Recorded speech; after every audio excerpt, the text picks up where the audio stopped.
Sorry guys about the video cutting out. My brother just called me and it just cut out. So I was saying that at the end of the day, what is it that we can do? I said that we can be proud, walk tall, make our lives mean something in honour of those who are not with us anymore. Yesterday was 1 year from since a friend of mine passed away. He was one of the greatest DJs that I had ever had the fortune to meet. And I met him at quite a young age, long before he became quite well known. Joe Graham. He was such a force of life and happiness, and he followed his dreams, and to know him, working with him as a young person, to see him grow into an adult, become a father and get married, was great.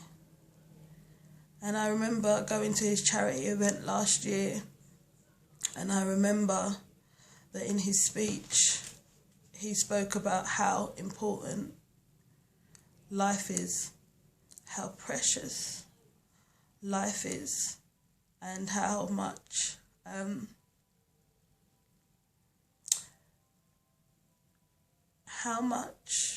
life meant to him. And the hardest thing about even watching the video of that speech is that he says, I don't know whether I'm going to be here next week, next month, next year. And I watched it. It took me a long time to watch it after he had passed away. And I could only empathise with how his family and all his friends feel and have felt from since he passed away last year, 4th of November. And,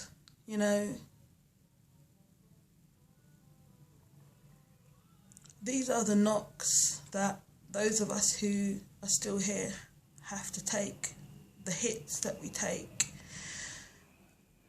And like I said in the video prior to my brother ringing me, how do we create value in such adversity? How do we create value when we're feeling so much pain from the loss? Like I said, it's been 12 years from since my gran passed away. But in that same year that she passed away, I lost my cousin, 2 cousins, all within a 3-week period. So in one summer, alongside my family and my friends, I buried 3 members of my family.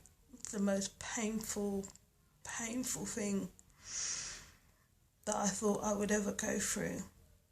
But then the losses kept happening, and I kept thinking to myself, when you're a child and you're carefree, you never ever think about what's going to happen after, or how you're going to feel when that person you love is not there. As a young adult and a mother, watching other people bear that pain and bearing that pain myself, I have learned to cherish myself. I had to study what life means to understand how to get through these times. And like I said before, it's not easy.